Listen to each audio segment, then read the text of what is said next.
자, 이전의 뉴스 정면 승부 3부 계속 이어가겠습니다. 정면 인터뷰 순서인데요. 윤석열 대통령이 새해 초에 정치 양극화 문제 해법으로 중대 선거구제를 꺼내 들었는데, 자, 당마다 복잡한 손익 계산 속에서 논의가 좀 더딘 모습을 보이고 있습니다. 자, 선거제 개혁을 포함해서 전국 현안들에 대한 입장, 정의당의 이정미 대표 연결해서 자세히 좀 들어보는 순서 마련했습니다.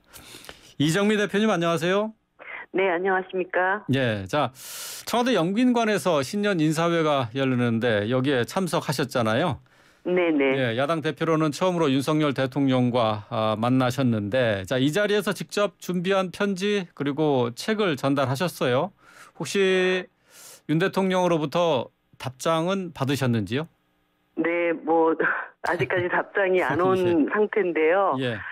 중요한 것은 답장이 오고 안 오고를 떠나서 대통령이 생각하시는 법치주의와 예, 예. 제가 생각하는 법치주의를 놓고 정말 한번 제대로 논쟁을 해보고 또 우리 대한민국 나가야 될 방향에 대해서 정치적인 어떤 책임자로서 뭔가 좀 한번 얘기를 좀 진솔하게 나눠보고 싶다는 제 의지를 보여드렸는데 그런 것에 대한 좀 답이 빨리 왔으면 하는 바람입니다. 편지의 내용이 그런 내용이었어요? 법치주의에 대한 것, 네, 우리나라가 나아갈 길에 대해서 토론하고 싶다 그런 내용이었나요? 네, 제가 그 난장이가 써올린 자궁공이라는 예. 책을 함께 드렸는데요. 예, 예. 거기에 보면 이제 그 부당하게 수십 년 동안 쌓아올린 자신의 집이 철거당하는 그 상황에서 결국은 그것에 그 억울함에 저항할 수 없었던 그 난장이 가족들이 그들 옆에 힘센 사람들 곁에는 법이 있다. 이런 한탄을 하는 대목이 나옵니다. 예, 예. 네, 대통령께서 지금 강력한 법과 원칙을 이야기하시지만 그것이 힘 있는 사람들을 지켜주는 법과 원칙이 머무르는 거 아니냐. 오히려 지금 법의 보호가 필요한 약자들에게 너무 가혹한 그런 정치를 하고 계신 게 아니냐. 그런 문제의식을 좀 담았습니다. 그러니까 법치주의라는 게 힘 있는 사람을 위한 법이고 약자를 위한 법으로 활용되지는 않고 있다. 그런 주장을 하고 싶어서 그런 편지와 네. 그 책을 주신 거군요. 네네. 예. 다 읽어보셨으면 좋을 텐데요. 예, 예. 자, 그 신년 인사회에 민주당 이재명 대표는 참석하지 않았습니다. 비서실장인 천준호 의원이 제1야당 대표 초청을 무성의하게 이메일 띡 하나 보내서 가지 않았다라는 그런 얘기를 했는데 말이죠. 자, 문희상 전 국회의장이 개밥에 도토리 신세가 되더라도 갔어야 된다 이렇게 얘기를 했는데 어떻게 생각하세요? 저도 이재명 대표께서 함께 오셔서 그 여야 정의 한 자리에 앉아서 얘기 좀 나눕시다. 이렇게 좀 강한 목소리를 함께 내셨으면 더 좋았겠다는 생각이 듭니다. 그런데 이제 중요한 것은 대통령께서 신년에 9개월 만에 처음 야당 대표를 보는 자리잖아요. 예, 예. 그럴 때 이제 초청하는 방식 자체에 상당히 문제가 있었고 결국은 이 상대를 눌러서 이겨야 하는 그 선거 시기에 여당 후보가 아니라 이미 이제 대통령으로 모두 전환을 하고도 남을 시기입니다. 국정 운영 최고 책임자로서 야당 대표를 대하시고 또 소통하는 방식들 이런 것들에 대해서는 여러 가지 대통령의 이번 과정에 대한 문제의식을 제가 가지고 있습니다. 예, 예. 특히나 뭐 경제나 안보 상황이 지금 대한민국 상황이 녹록지가 않을 때 정치가 오히려 국민들에게 좀 안심을 드리고 서로 협조하는 모습들을 보여야 하는데 야당에 대해서 뭐 일방통행식으로 무시하는 방식으로 이렇게 가시는 태도에 대해서는 제가 뭐 강한 어떤 문제의식들을 좀 전달을 했고 대통령께서 진짜 좀 그 이야기를 진지하게 반응해 주셨으면 하는 바람입니다. 그렇군요. 이정미 대표께서도 그 신년 인사회 초청 방식이 무성의했다라는 데는 공감을 하셨다는 말씀이시네요. 네, 저도 그것 때문에 며칠 동안 좀 고민을 많이 했습니다. 그래요? 이런 방식의 초청에 응하는 것이 맞겠는가. 그럼에도 불구하고 야당 대표로서 대통령을 이렇게 뭐 1년 가까이 얼굴 한번 못 보고 지나가서는 안 되고 어떤 방식으로든지 간에 저의 의견을 전달을 해야 되겠다고 생각을 했습니다. 그런데 당일 행사가 뭐 진지하게 대화를 나눌 수 있는 그런 행사 자리가 아니었기 때문에 장문의 편지를 준비를 했던 것이죠. 그러시군요. 예. 자, 이재명 대표가 오늘 이제 성남 FC 불법 후원금 의혹과 관련해서 이제 검찰에 조사를 받기 위해서 출석을 해서 이 시간 현재 조사가 진행 중입니다. 자, 정치 검찰이 파놓은 함정이지만 당당히 맞서겠다 이렇게 밝히기도 했는데요. 이 대표 소환 조사 어떻게 보시는지요? 사실 이 헌정사상 초유의 사태고 대한민국의 불행이라고 저는 보고 있습니다. 근데 이 이재명 대표가 제1야당 대표로서 이런 끝없는 이제 의혹에 휩싸이고 또 채측근들이 구속된 상태에서 국민들의 의혹에 해명할 것은 당당하게 해명하는 이런 태도가 필요하다는 측면에서 오늘 소환 조사에 응하신 거는 잘한 일이라고 저는 생각을 하고 있습니다. 근데 이제 이 검찰 수사 과정이 제1야당 대표를 부르는 것이기 때문에 지금 여러 건의 의혹들을 지금 다 수사를 하고 있다고 얘기하지 않습니까? 그런데 이거를 껌껌이 하나씩 또 부르고 이런 방식의 이제 소환 조사가 계속된다고 하면 전국이 내 그것으로 다 휘말려 들어가면서 정치가 실종되는 상황이 오지 않겠는가 이런 걱정들이 많이 들고요. 일단 뭐 여러 가지 것들이 사법부 안에서 다툼의 과정이 진행될 것이기 때문에 사법부 판단을 저희들은 또 지켜볼 수밖에 없는 그런 상황입니다. 다만 그 일부 여당 의원들께서 뭐 이 검찰 수사로 당 지지율이 10% 오르네 만에 이런 식의 또 정치적인 어떤 손익계산으로 이 상황을 이렇게 바라보시는 것도 적절하지 않은 문제다. 이 불행을 정치가 함께 져나가야 되는 것이기 때문에 검찰도 제1야당 대표의 수사에 대해서 좀 더 신중한 태도를 보이셨으면 좋겠고 그 이재명 대표도 그 의혹을 정확하게 해명을 하셨으면 좋겠다. 그런 생각 듭니다. 예. 오늘 이재명 대표의 검찰 출두에 민주당의 지도부 또 친명계 의원들 해서 한 50여 명이 함께 동행을 했거든요. 이 부분에 대해서 방탄 이미지가 더 강화되는 것 아니냐 하는 비판도 있습니다. 어떻게 보셨어요? 근데 제가 이렇게 가만히 생각을 해보면 제1야당 이게 자당의 대표가 검찰의 소환 조사가 되는데 당의 지도부들이 뒷짐지고 다녀오시라고 이렇게만 하시기는 어렵지 않았을까 그런 생각이 듭니다. 그렇군요. 예, 알겠습니다. 자, 윤 대통령과 관련돼 있는 내용을 좀 살펴보도록 하죠. 노동 정책과 관련된 것들인데요. 노동 유연성과 노사 법치주의 확립을 노동개혁의 출발점으로 강조하지 않았습니까? 어제 고용노동부 업무 보고가 있었는데 대체근로 허용 또 파견 확대 방안이 나왔습니다. 정부가 구상하는 노동개혁 구체화되고 있는 것 같은데 어떻게 보고 계십니까? 상당히 지금 우려스럽고요. 수십 년 동안 이제 87년 이후부터 일하는 사람들의 권리 보장을 위해서 쌓아왔던 모든 성과가 무의로 돌아가는 것이 아닌가 하는 그런 걱정이 듭니다.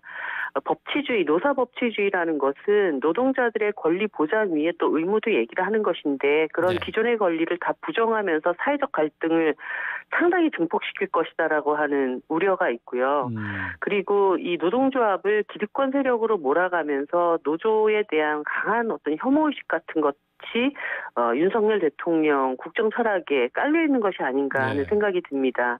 근데 예를 들어 그 기득권 노조라고 얘기를 하면 우리 사회에 뭔가 더 많은 것을 가진 자들을 얘기를 하는데 지금 대통령이 말씀하시는 그 여러 가지 노동개혁 안들이 대체근로 허용이라든가 파견 확대라든가 이런 모든 것들이 사실은 하청 노동자, 비정규 노동자, 특수고용 노동자 이런 고용 상태가 굉장히 불안정한 우리 사회에서 굉장히 보호받아야 될 하층 노동자들의 어떤 삶을 더 어렵게 만드는 방향으로 지금 가고 있는 것이거든요. 그래서 기득권 타파와 노동개혁이라고 하는 이 두 가지 것이 서로 완전히 반대편에 있는 이야기를 하나의 이야기로 지금 하고 계시다는 점에서 윤석열 대통령의 지금 노동개혁안은 결국은 노사법치주의라기보다는 전경련이나 기업의 일방적인 요구에 답하는 그런 수준의 노동 계약이다. 저는 이렇게 보고 있습니다. 그래요. 예.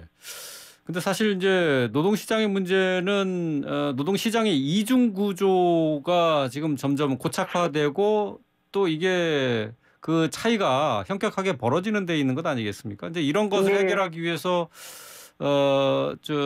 지금 그 부분에 대해서는 이 대체 근로라든가 파견 확대 또 주 52시간 근로제의 탄력적인 운영 뭐 이런 것을 해야 된다 하는 것 같은데 어떻게 생각하세요?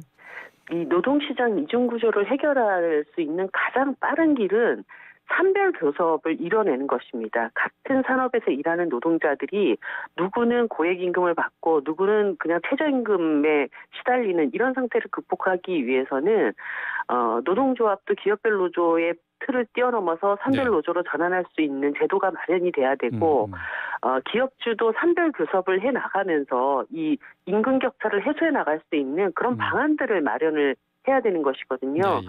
근데 결국은 상층 노동자들의 문제는 지금 윤석열 대통령의 노동개혁 방안에 거의 지금 다뤄지지 않습니다. 지금 고용 형태가 나쁜 노동자들의 삶의 질을 더 나쁘게 만드는 일에만 지금 집중하고 있기 때문에 네. 만약에 정말 그런 이중구조를 혁파하고 싶다라고 한다면 동일한 노동을 하는 사람들을 하나의 노동조합 안으로 함께 묶어서 그 집단과 교섭하면서 그 임금 격차를 해소해 나갈 수 있는 방안을 진지하게 논의하는 네. 이 길을 오래전부터 정의당이 주장해 왔는데 이런 네. 논의는 하지 않고 지금 엄한 데서 지금 답을 찾고 있다는 것이죠. 예. 알겠습니다. 지금 윤 대통령과 김진표 국회의장이 꺼내든 중대 선거구제 도입과 관련된 얘기를 좀 한번 해보도록 하겠습니다. 여야가 아직 신중한 입장으로 뚜렷한 입장을 내놓지는 않고 있는데, 근데 주호영 원내대표는 이제 가급적 노력하겠지만은 의견을 모으는 게 상당히 어렵겠다라고 얘기를 했고요. 이재명 대표 같은 경우에 중대 선거구제보다는 권역별 비례대표제를 강화하는 게 맞겠다 이렇게 얘기를 했거든요. 아무래도 선거제 개편에 대해서는 조금 소극적인 입장이 아닌가 싶어요. 소수 정당 대표로서 어떻게 지금 보고 계신가요? 이 선거개혁 관련해서는 제가 소수정당 대표로서가 아니라 네. 민주국가의 정치인으로서 마땅히 최선을 다해야 될 부분이라고 생각합니다. 지금 우리나라 선거제도의 가장 큰 문제의 핵심은 승자독식제도, 즉 51%의 승리로 49%의 민의가 사라진다라고 하는 것이거든요. 그래서 대표성과 비례성 그리고 다양성이 보장되는 국회로 전환하기 위해서 19대 국회부터 굉장히 오랫동안 논의해왔던 일들입니다. 네. 그런 점에서 제가 항상 안타깝게 생각하는 것은 이 국회의원들이 대한민국 정치의 미래를 위한 어떤 결단보다는 다음 선거에서 날 배지가 유지될 수 있는 유리한 방안이 무엇일까 이렇게 굉장히 근시안적인 그리고 이기적인 이런 판단들 때문에 선거제 개혁이 항상 계약으로 기결이 됐습니다. 그런데 이번 21대 국회만큼은 어쨌든 많은 사람들이 집권 여당 안에서조차도 선거제도를 이제 바꾸자라고 얘기를 했기 때문에 이 기회를 더 이상 놓쳐서는 안 된다고 봅니다. 그래서 어저께 국회에 여야 할 것 없는 중진 의원들께서 비례성과 대표성이 확보된다면 그 안에서의 공통분모를 충분히 찾아나가면서 이번만큼은 합의를 이루자라고 발표를 하셨기 때문에 각자의 이해 득실이 아니라 진짜 정말 적대적인 대결 구도를 극복해 나가고 국민들의 다양한 목소리를 담을 수 있는 협치의 국회를 만들기 위한 대결단의 시간을 이제는 놓치지 말자고 호소드리고 싶습니다. 네. 국민의힘 측에서는 지금 현재 준연동형 비례대표제 선거법을 원상태로 돌려야 한다. 이게 먼저 첫 번째 조건이다. 이렇게 얘기를 하고 있는데 이 부분은 어떻게 생각하세요? 현재의 선거법, 그것이야말로 대통령께서 말씀하신 취지에 완전히 정반대되는 얘기를 하시는 겁니다. 대통령께서 신년 인터뷰에서 선거구제 개편을 얘기를 꺼냈을 때 대표성, 비례성 이것을 강화하기 위해서 중대선거구제를 도입해야 된다 이렇게 말씀을 하셨거든요. 연동형 비례대표제야말로 국민들이 투표한 만큼 그 의석수가 반영되도록 만드는 대표성과 비례성을 가장 잘 보장하고 있는 제도입니다. 그것이 물론 지난 선거 때 이제 준연동형이라든가 또 위성정당 문제로 거의 파괴적인 수준으로 실행이 되기는 했지만 가장 피해를 많이 보신 게 지금 정의당 아니겠습니까?